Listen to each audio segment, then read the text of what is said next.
Greetings out there. This is Vernon Birmingham with the Kansas City Teacher Residency, and we thank you for taking time today to join us with our Career Changers conversation. This is a series we do here at KCTR where we have an opportunity to just have a candid conversation with individuals who have decided to make a jump from professional career into the teaching profession, and we are happy to have with us today our friend Whitney from Cohort 7 at KCTR. How are you doing today, Whitney? Doing well, sir. Thank you. Excellent. So let's start off first. Tell us what you teach and what school are you actually teaching or serving as a resident in right now? So I am currently teaching 4th grade at Topping Elementary School in the Kansas City School District. Topping Elementary. So obviously we have the conversation with you because you've done something previously and now are entering the teaching profession. So just tell us a little bit about what you did prior to coming into this realm. So before I decided to go into teaching, I was a quality management specialist at a blood bank. I made sure that procedures and lab and staff and things were done according to FDA guidelines to ensure blood safety in recipients. That's needed work. You go from one piece of needed work to another one is what it looks like. So that's a lot there. So why did you want to become a teacher then? So actually when I was in school, I wanted to be a teacher when I was in high school, and I decided not to go that route for various reasons. And when 2020 happened and the shutdown occurred, my son was in 3rd grade at the time, was sent home, and I kind of became an impromptu homeschool teacher and was trying to help him through the content as best I could.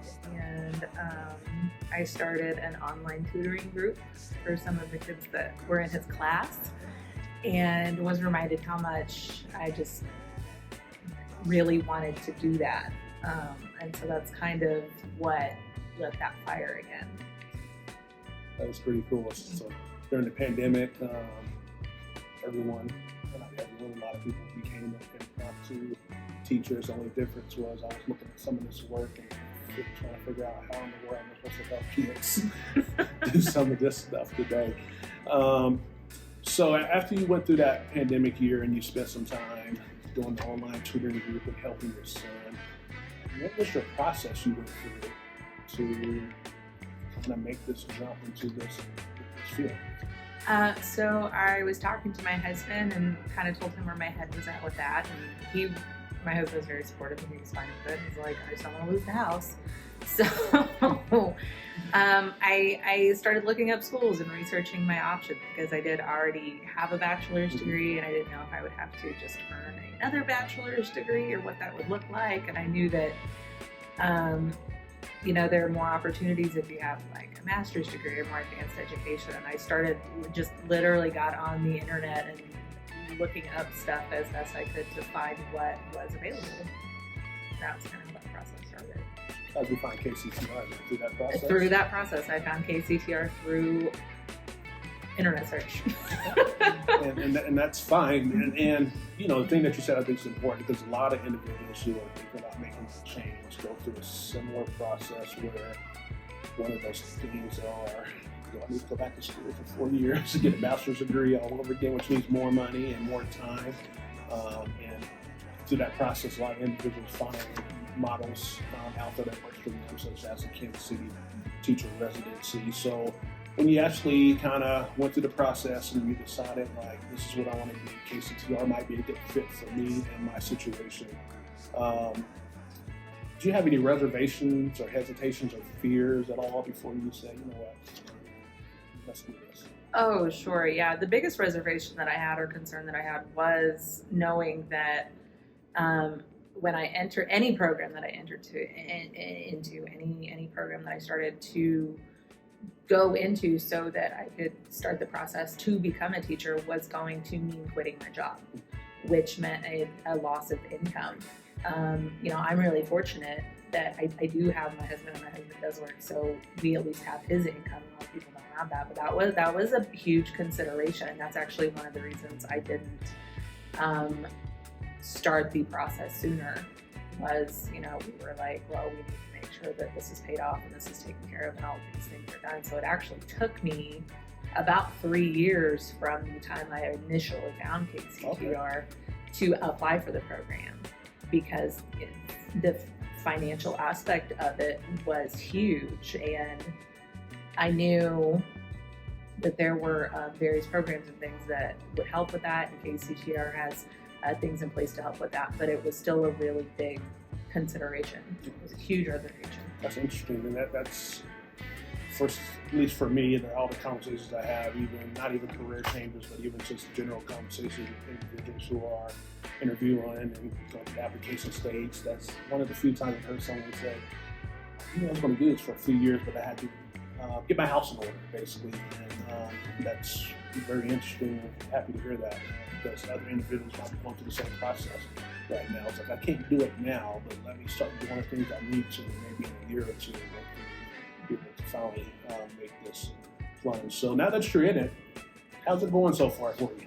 Yeah, I think it's going really well. I've really enjoyed the classes and the opportunities that I've had, meeting new people within the cohort, and also really being able to be in a classroom with students and doing that really hands-on learning. I think that's so important, and I'm thoroughly enjoying it so much, and I think I'm getting a lot of it. So you mentioned you're at Topping Elementary earlier, and a lot of individuals don't know this, but actually last year we went into Topping and wasn't even originally planning to do that. That's something that happened last minute for us, and we had such, what we feel, great success there last year. We said, let's do it again this year. So how has it been for you, having individuals who are watching this and either done some research or haven't?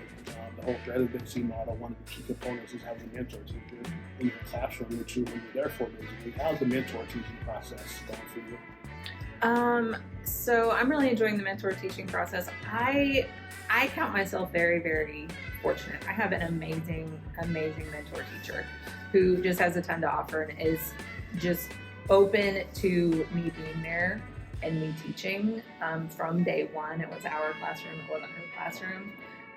From day one, we were both the students' teachers. It wasn't she was a teacher and, oh, this is someone here who is to help. Like from the out the gate, I was on that same level with her in her classroom. She made sure to set it up that way. And so I've had a really, really positive experience because of the support of my mentor teacher, because of the support of the teachers on the 4th grade team there and the other people that I've met, the principal.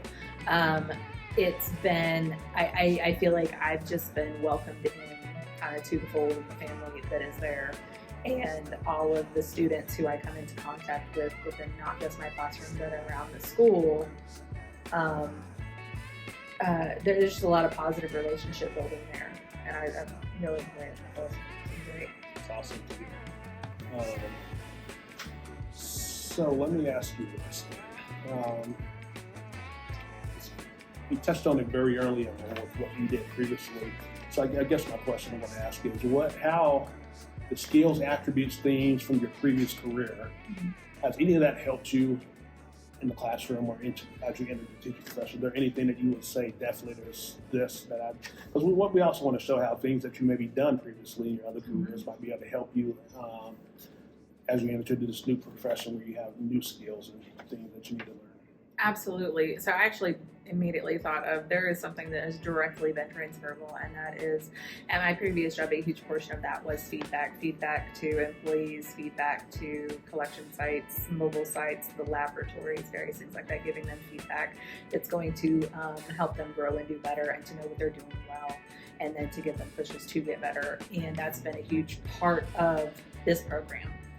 Both in being able to receive feedback to help me grow, but also to give my mentor teacher feedback, my coach feedback, learning how to give and receive student feedback even to the kids in the class. And I think that skill has been directly transferable within what we have been doing here.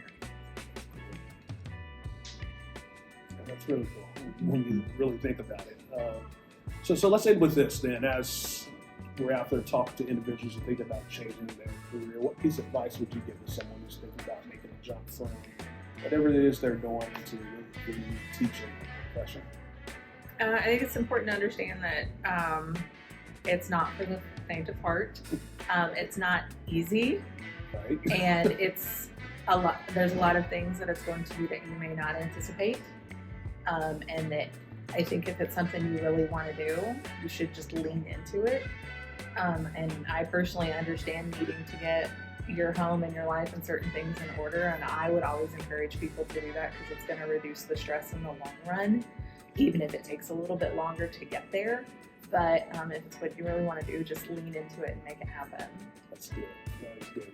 Really thank you for spending time with us here this afternoon.